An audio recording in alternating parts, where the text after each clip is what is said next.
प्रभु को मानने के रूप में आज जयंती पर स्पर्श हुआ हूं। मैंने भगवान श्री राम, श्री कृष्ण की मूर्तियां देखी हैं, लेकिन साक्षात मैंने अपने भगवान श्री मुलायम सिंह यादव जी को 1967 से देखा और तब से मैं उनके चरणों में रहा हूं। आज नेताजी स्वर्गीय मुलायम सिंह यादव जी का जन्मदिन मनाया गया है सैफई में। इस कार्यक्रम की उपस्थिति में एक ऐसा व्यक्ति है जो नेताजी काफ़ी करीबी रहे, उनके मित्र रहे हैं और नेताजी को याद करते हुए कैसे फपक फपक कर रोने लगे हैं। आप लोग वीडियो में आगे देखें। गागर में सागर भरने का काम करें।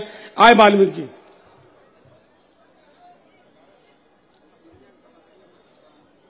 आदरणीय समाजवादी पार्टी के राष्ट्रीय अध्यक्ष श्री अखिलेश यादव जी, आदरणीय पूजनीय हमारे गुरु प्रोफेसर रामगोपाल यादव जी, आदरणीय हमारे मार्गदर्शक नेता शिवपाल सिंह यादव जी, आज मैं श्रद्धेय दोस्तों वीडियो में बने रहे, आगे आपका कलेजा पिघल जाएगा। देखिए कैसे भाषण दे रहे हैं, वो नेताजी की जीवनी बता रहा है। प्रभु को मानने के रूप में आज जयंती पर स्पर्श हुआ हूं।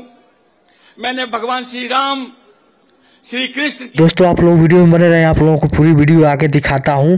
इस वीडियो को पूरा देख लेंगे तो आप लोग के आंखों में आंसू आ जाएगा। मूर्तियां देखी हैं, लेकिन साक्षात मैंने अपने भगवान श्री मुलायम सिंह यादव जी को 1967 से देखा और तब से मैं उनके चरणों में रहा हूं। दोस्तों वाल्मीकि जी ने श्रद्धेय नेताजी को याद करते हुए बहुत सी बातें बोल रहे हैं। आप आगे वीडियो में देखते रहे, आप लोगों की पूरी वीडियो दिखाऊंगा। मैंने देखा नेताजी के मन में गरीबों के लिए कितना दर्द है। एक बार मेरे पिताजी बीमार हो गए, अंतिम समय पर थे। नेताजी को पता लगा, मेरी कच्ची झोपड़ी पर जाकर पिताजी को देखे, पिताजी रोने लगे। नेताजी ने हाथ पकड़ा मेरा। दोस्तों नेताजी जैसा नेता अब मिलना नामुमकिन है, क्योंकि इस वाल्मीकि समाज के देखिए एक छोटे बिरादरी के व्यक्ति जो एक ऐसे नेताजी के बारे में बताते हुए फफा रो रहे हैं। बता रहे हैं कि नेताजी ना ही किसी जात से भेदभाव करते थे। हमारे पिताजी बीमार थे तो नेताजी वहाँ पहुँच गए थे अपने लावा लश्कर लेकर। नेताजी किसी के घर पहुँच जाते थे, किसी भी कार्यकर्ता को संकट में नहीं देखना चाहते थे। और कहा, चाचा जी रामपाल मेरा छोटा भाई है, इसके बारे में आप चिंता मत कीजिए। नेताजी ऐसे थे। नेताजी मुख्यमंत्री थे 2005 में, मेरी मां खत्म हो गई। नेताजी को पता नहीं, किसी ने कह दिया कि रामपाल की मां खत्म हो गई। नेताजी, हमें पता भी नहीं था कि नेताजी आएंगे। और नेताजी फरी फौज के साथ कांटों में घुसते हुए फिर मेरी कच्ची झोपड़ी पे पहुंचे और हमसे कहा कि रामपाल तुमने क्यों नहीं बताया चाची बीमार थी। और आगे इस वाल्मीकि समाज के नेताजी ने फपक कर रोते हुए कहा कि जब जाने नेताजी की मेरी माताजी इस दुनिया में नहीं रह गई है, तो नेताजी अब बिना बताए हमें अब चले आए। हमको मालूम भी नहीं था कि नेताजी हमारे घर आ रहे हैं और आकर हमें डांटने लगे। बोले कि तुम क्यों नहीं बताए कि मेरी चाची जो एक बीमार है, हम उनको अच्छी हॉस्पिटल में जो एक भर्ती कराए होते, उनको इलाज कराए होते, चाची जी हमारी ठीक हो जाती। लखनऊ भेज देते, हम अच्छा इलाज कराते। मैंने कहा साहब पता ही नहीं चला था, मां को हार्ट अटैक हो गया, रात में चली गई। तो नेताजी ने हमेशा हमें अपना परिवार का, चरणों का, अपने का सेवक माना, कभी छूआछूत नहीं मानी। आगे इस वाल्मीकि समाज के नेता ने कहा कि नेताजी हम लोगों को अपने परिवार की तरह माना और अपने परिवार में रखा, हम लोगों को कभी अपने आप से दूर नहीं रखा और कभी छुआछूत वाला बीमारी जो है वो उसको अपने दिमाग में नहीं लाया। हमारे नेताजी ऐसे थे, इसकी भावना नहीं रखी, हमेशा हमारा सम्मान किया।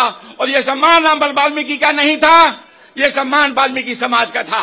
जो लोग ढोंगीपन की बात करके दिखाना चाहते हैं कि। और आगे इस नेता ने कहा कि माननीय नेताजी ने कभी हम लोगों को वाल्मीकि समाज को जैसे भेदभाव जैसे नजर से नहीं कभी देखते थे और अपने पास बैठाते थे, हम लोगों को बराबरी का सम्मान देते थे।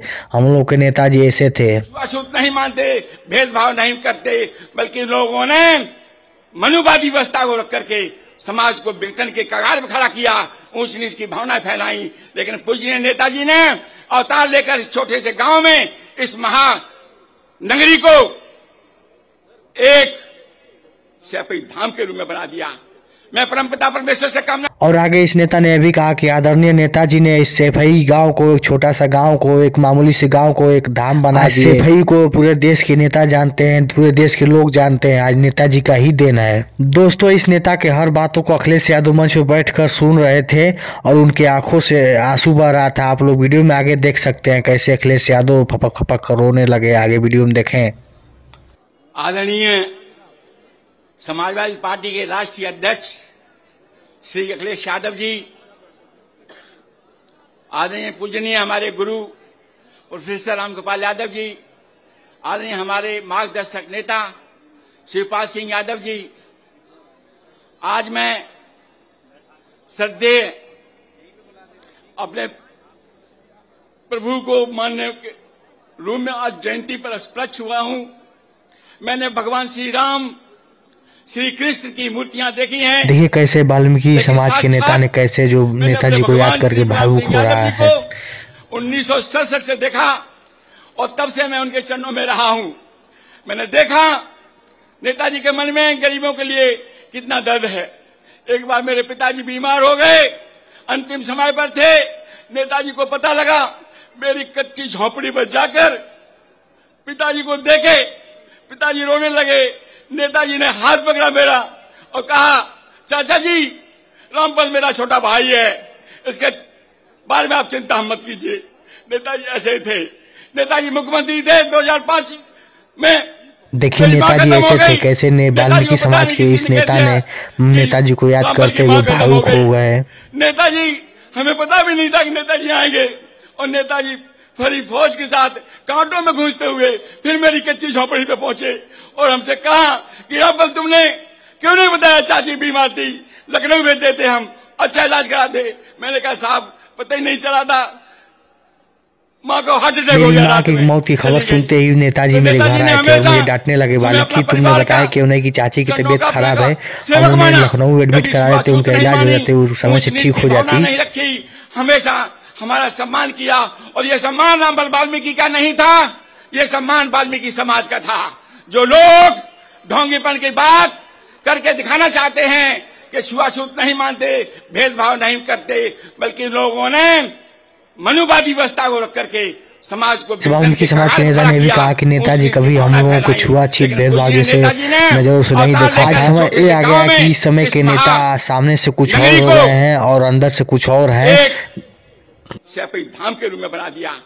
मैं परमपिता परमेश्वर से कामना करता हूं, हे भगवान राम सिंह यादव जी, जहां भी आप हों, पुनः इस गांव में अपने चरणों का आशीर्वाद देने के लिए अवतार लें और जो आपके अधूरे कार्य रह गए, आपका अधूरा सपना रहा, आदरणीय श्री अखिलेश यादव जी को शक्ति दें ताकि उनके नेतृत्व में समाजवादी पार्टी के तत्वावधान में उनके अधूरे कार्यों को हम लोग पूरा करें।